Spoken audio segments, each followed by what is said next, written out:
Hi, Michael. Hi. Today's question says, what difference would there be in the transit after leaving the body between the jiva who has reached a high degree of purification of his mind and the one who is more attached to the dream? Whatever we experience is a dream. That is, our whole life is a dream. And what we experience in each dream is the fruit of actions we've done in the past, but not just a random selection of the fruits of actions we've done in the past.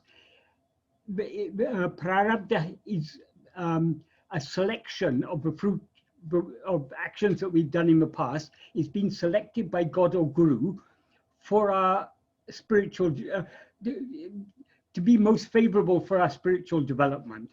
So the prārabdha we are to experience has been tailor-made to suit our present state of purification. When the body dies, when we leave the body, that is just the ending of one dream. And so long as ego survives, dreams will continue. We'll be dreaming one dream after another. So usually what happens when a person dies is either they fall asleep, they go into a state of sleep for a while and then begin dreaming, or sometimes they may just go from this present dream into some other dream. So what the content of our dream is, as I say, it's determined by prārabdha. We need not be too concerned about that. The main difference between the jiva who has attained a high degree of purification and one who is still very much attached is lies in their vāsanās. Vāsanās means our inclinations. When the mind is purified, what that means is the strength of our vāsanās, of our outgoing vāsanās, are reduced. Whereas if we're still very attached to this dream or any other dream, our vāsanās are still relatively strong. So the difference between the jiva in these two, a jiva who's reached a high degree of purification is one whose vāsanās have been greatly reduced in strength, whereas one who's still strongly attached, their vāsanās is still relatively strong. Whatever we are given to experience, whatever prārabdha we're given to experience, is tailor-made to suit our vāsanās. So it's ultimately our aim is to purify our mind, to eradicate, to weaken our vāsanās, and eventually to eradicate the root of the vāsanās, which is namely ego. So what we are given to experience after we leave this body, that is determined by God. So we can't say definitely a jiva of a high degree of maturity will experience a certain type of prārabdha, others will experience some other type of prārabdha. We don't know. Why God or Guru selects the prārabdha for us is known only to him. He knows what is most suited to us. So the difference lies in the strength of our vāsanās. So that difference is the same whether we're in this body or whether we're in this dream or we're dreaming some other dream. It's the degree to which our mind is going outwards and attaching itself to the phenomena we experience.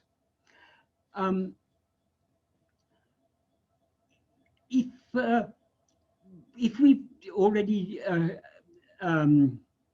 purified our mind to a considerable extent, the next life will be a life that will be given, or the next dream, let's say, will be a dream that is suited to our the further purification of our mind. If our mind is less purified, even then it will be what is suited to us at that level. So we can't say, we can only say in very general terms the difference. I mean, the difference between what happens after we leave the body is the same as difference about what happens before we leave the body. I mean, the prārabdha is whatever is ordained for us. The degree of purification of our mind determines the extent to which we allow our mind to go outwards and become attached and have desires. If our mind is still very impure, if our vasanas, if our viṣaya-vāsanās, that the vasanas that draw the mind outwards, are still strong, that will lead to qualities such as greed, selfishness, lack of compassion for others, etc. So if we look at the people in the world, we see people of all sorts. Some people are very kind and caring. Some people are very self-centered. This is all, as Bhagavan said in the second last paragraph, the 19th paragraph of Nana, there are not two different types of minds. What is different is different types of vasanas. Some vasanas are what he refers to as subha-vasanas, and some are asubha-vasanas. Subha-vasanas means vasanas that are good, agreeable, and asubha means vasanas that are disagreeable, harmful, wicked or bad. So, and he then says in the next sentence, if the mind is under the sway of subha-vasanas, we call it a good mind, and if it's under the sway of asubha-vasanas, we call it a bad mind. So the difference we see between people when we look outside and see many people, the differences we see between people are the differences in the quality of their vasanas, whether they're subha-vasanas or asubha-vasanas. As spiritual aspirants, subha and asubha, they're relative terms. Good and bad are relative. What may seem good in one circumstance may be, or what may seem good from one perspective may seem bad from another perspective. So if we are spiritual aspirants, we are trying to turn our mind within and surrender. So from our perspective, any vasanas that draw our mind outwards are asubha-vasanas. So we can say, for us, there's a very high standard of what is the difference in subha and asubha. Ultimately, the only good vasana is the sat-vasana, the vasana that draws us within.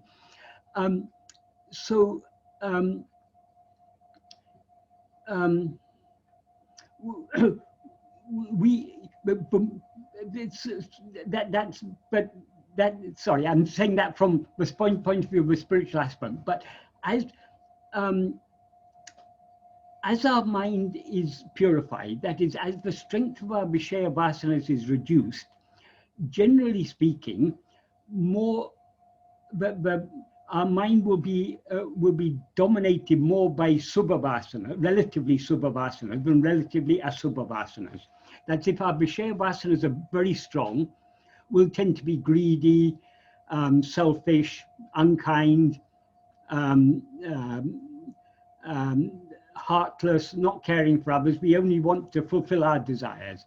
Whereas the more our viṣaya-vāsanas are reduced in strength, the more the subha-vāsanas will begin to dominate. That's the vasanas of kindness, generosity, humility, and so on. So, so this is the differences between the differences we see between people when we look outwards. How this is relevant to this present question? Because basically, the leaving the body, or the death of the body, is just the ending of one dream, and another dream continues. Though what we experience in each dream may be different, our vasanas remain the same. So slowly, through so many dreams, our aim should be, as spiritual aspirants, our aim is to purify our mind. That's to reduce the strength of our vasanas. So the degree of purity that we have in this life will be carried on to the next life, or the degree of, if we've still got very strong vasanas, we'll still have strong vasanas in the next lifetime. If our vasanas have been reduced in strength in this lifetime, they'll continue, the same process of reducing their strength will continue in subsequent lifetimes. I hope that adequately answers that question. Yeah, I think so. Let me ask you a couple of questions about what you said. Yes. One of the things is that you said, because so is it what ultimately counts in the travel from one dream to another is the let's say the vasanas of the range of vasana, or the strength of our vasanas. Yes, so yes. is it what is it that is the jiva that when we say the jiva that travel is the Anandamaya kosha, like the or is that only that part of the Anandamaya kosha is the will, the chittam. That is the most basic of the sheaths. But the jiva is not any of the 5 sheaths. The jiva means ego. So ego is that which identifies itself with these 5 sheaths. So sometimes people ask, when the body dies, obviously we don't take the gross body with us. But what about the other sheaths? To what extent do we take the other sheaths? It's very difficult to say. But definitely the Anandamaya kosha, the chittam, our bank account of vasanas, we take that with us. That remains the same. If vasanas means inclinations, so the same type of inclinations we will have from dream to dream to dream. So whatever inclinations we have now, we'll have in those in the next dream and following dream. I mean, obviously in each dream we're trying to reduce the strength of them, but they'll carry on from one dream to the next. Whatever, to the extent that we purified in one lifetime, that'll carry on to the next lifetime.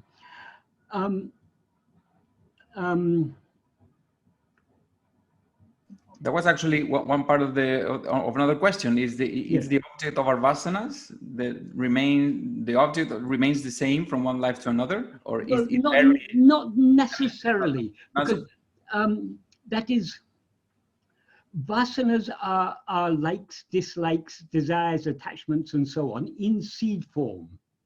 So they are not the desire itself, but it's the inclination to have such desires. So the desires may vary according to the circumstances in which we are born. That is, if we're born in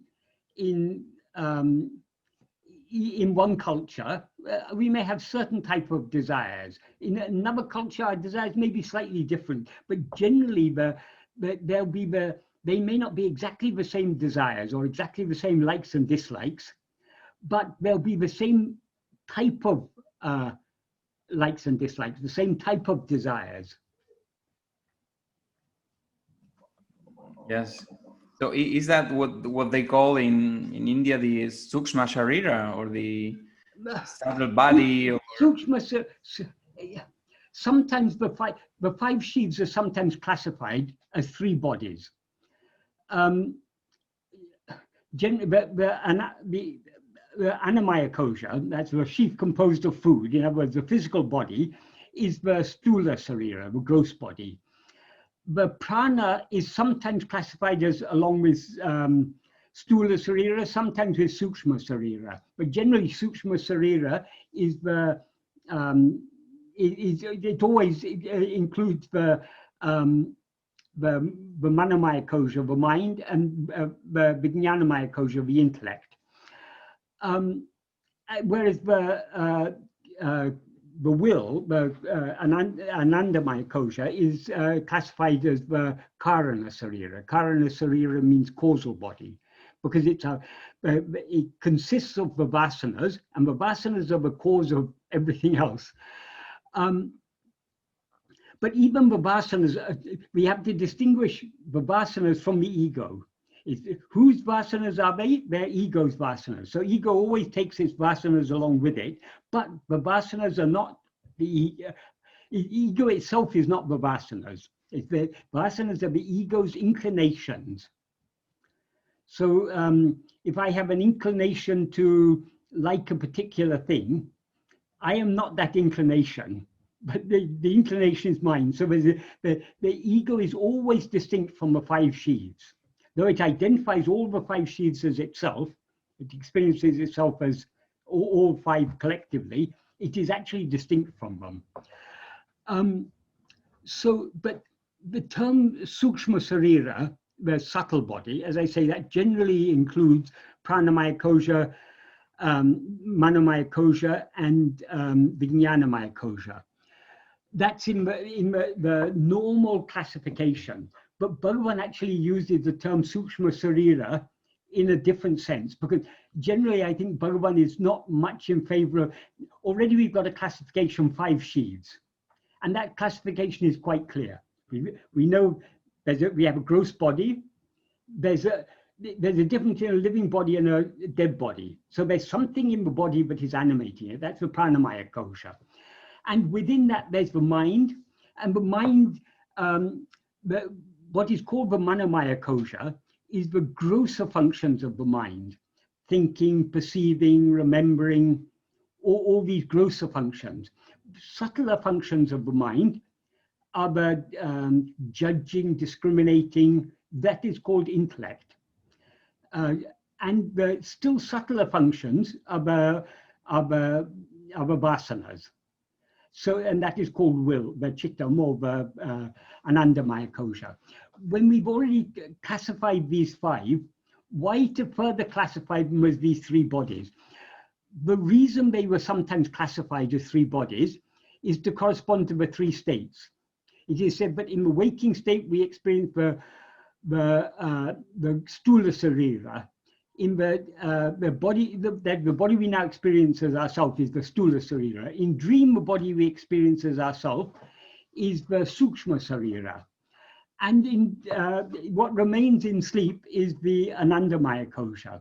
That's a type of explanation which is often given in Advaita.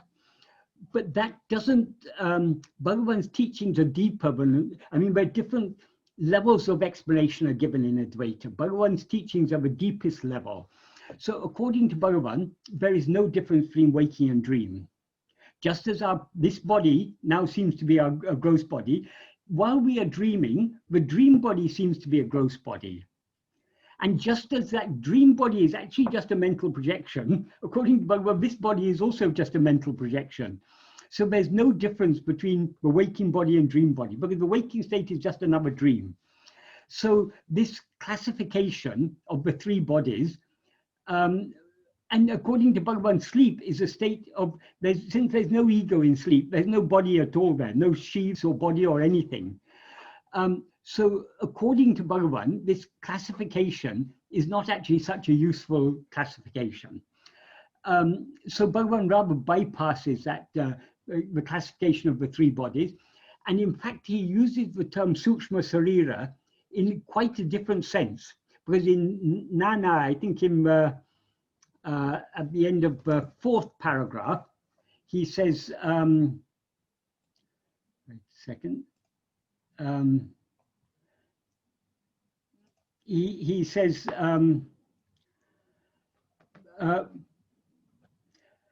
the last sentence of the 4th paragraph, he says, the mind alone is described as the sukshma sarira and as jiva. But what he's talking about as mind here is not mind in the sense of manomaya kosha. He's using mind here in the sense of ego. And also in verse 24 of Ulladu, when he talks about, I'll just read to you verse 24 of Ulladu.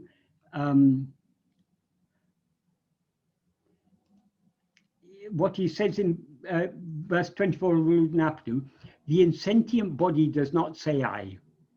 Being awareness, that Satchit, does not rise.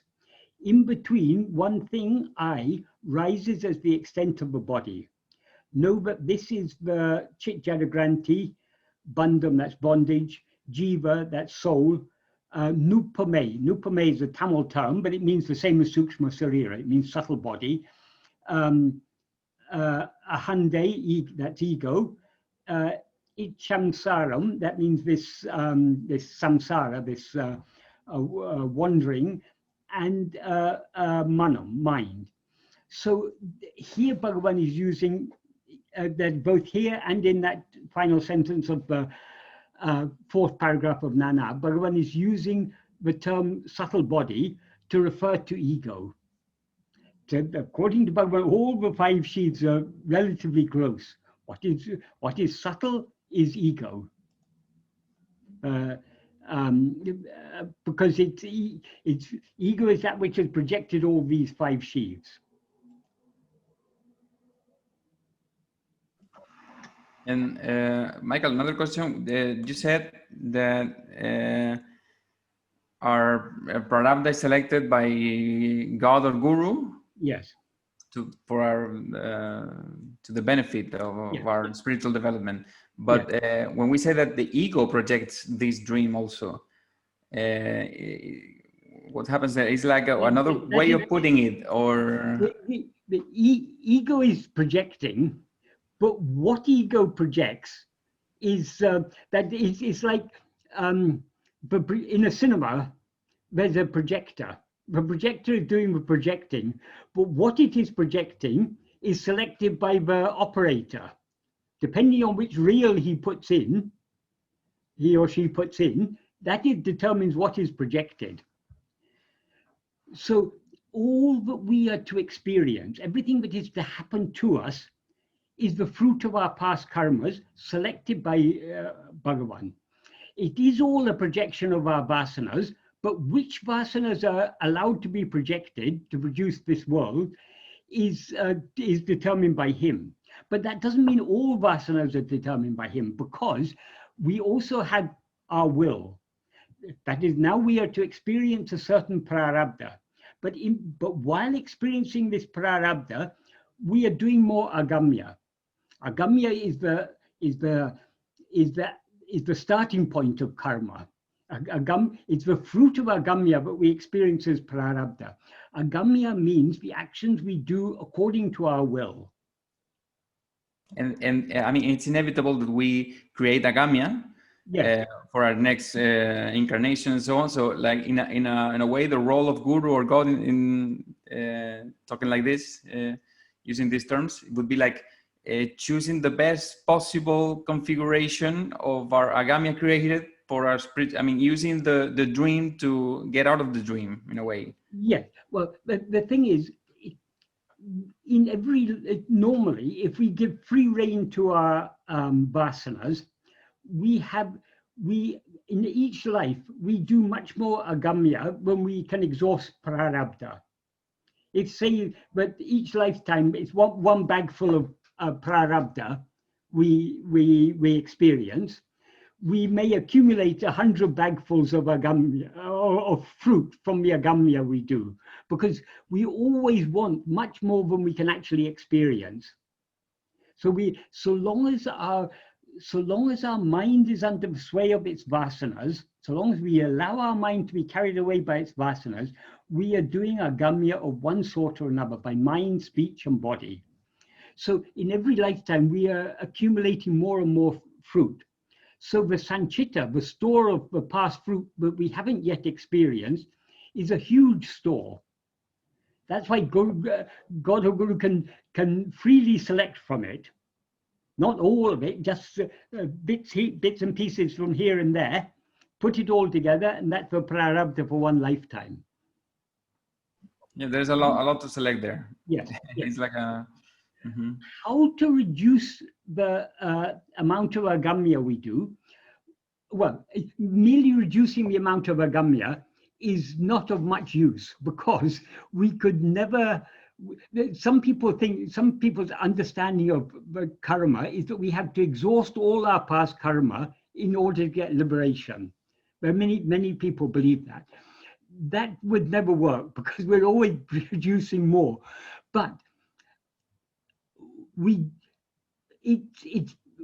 shouldn't be doing agamya, because agamya is the actions driven by our will. To the extent that we are practicing this path of self-investigation and self-surrender, we are curbing our vasanas. We are refraining from allowing ourselves to be carried away by our vasanas, at least to some extent. Still, of course, we're always being, the vasanas are always dragging our mind here and there, but we're slowly trying to extricate ourselves from them. That is, we're trying to not yield to the inclinations we have, because vasanas are just inclinations. Vasanas cannot make us do any action. Vasanas will urge us to act in certain ways, but they can never force us to.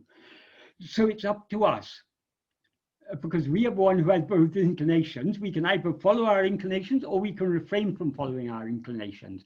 So to the extent that we refrain from following our inclinations, to that extent we will reduce the amount of agamya we do, but more importantly, we'll be thereby purifying our mind, because to the extent that we refrain from allowing ourselves to be carried away by our vasanas, we are thereby weakening our outward going vasanas and strengthening the inward going vasana, the satvasana. And finishing imposing our will on our prārabdha, wanting, not creating any agamya. Yes. Is connected to surrender. We can never completely stop doing agamya. So long as there is ego, have a will. We have likes and dislikes and so on. We may be able to reduce the strength of our likes and dislikes, but so long as we rise as ego, we will always have likes, dislikes, desires, attachments, and so on, to a greater or lesser extent. So by practicing self-investigation and self-surrender, we are reducing the strength of our vasanas. But eventually we can get rid of our vasanas completely only by destroying their root, which is ourself as ego. So only when we cease rising as ego can we completely avoid doing agamya. Yeah, exactly. And this is why the Atma-vichara is the only final, the only thing that can put the final, There are other means to purify the mind, as Bhagavan points out in Upadeshundya from verses 3 to up to verse 7. That is, instead of acting according to for the fulfillment of our desires, if we are acting just for the love of God, that will purify our mind. So by puja, japa, dhyana, by these sort of practices, we are slowly weaning our mind off its that is, we can gradually reduce the strength of our viṣaya-vāsanās, because we are slowly replacing our love for the world with love for God. But still, so long as we take God to be other than ourselves, we are not completely we cannot completely get rid of these outward going vasanas. That's why Bhagavan says in verse 8 of Upadeshundya, rather than anya bhava, that's meditation in which you take God to be something other than yourself. In other words, meditating on God as another. Ananya bhava, meditating on him as not other than oneself. In other words, meditating on him as I. That is anatinam uttamam, that is the best of all. So the most effective means to purify the mind is only self-investigation, turning our mind within. It's not the only means to purify it, but it's the most effective means. And it can take the purification much further, because ultimately the purification will be complete only when we annihilate ego. And to annihilate ego, we need to, the only means to annihilate ego is self-investigation. Because ego, why is that? Because ego is nothing but a false awareness of ourself. So to get rid of this false awareness, we need to be aware of ourselves as we actually are. So ultimately, the purification of the mind can be completed only by eradicating ego, and we can eradicate ego only by means of self-investigation. So self-investigation is both the most effective means to reduce the strength of viṣaya-vāsanās and the only means to eradicate their root, ego.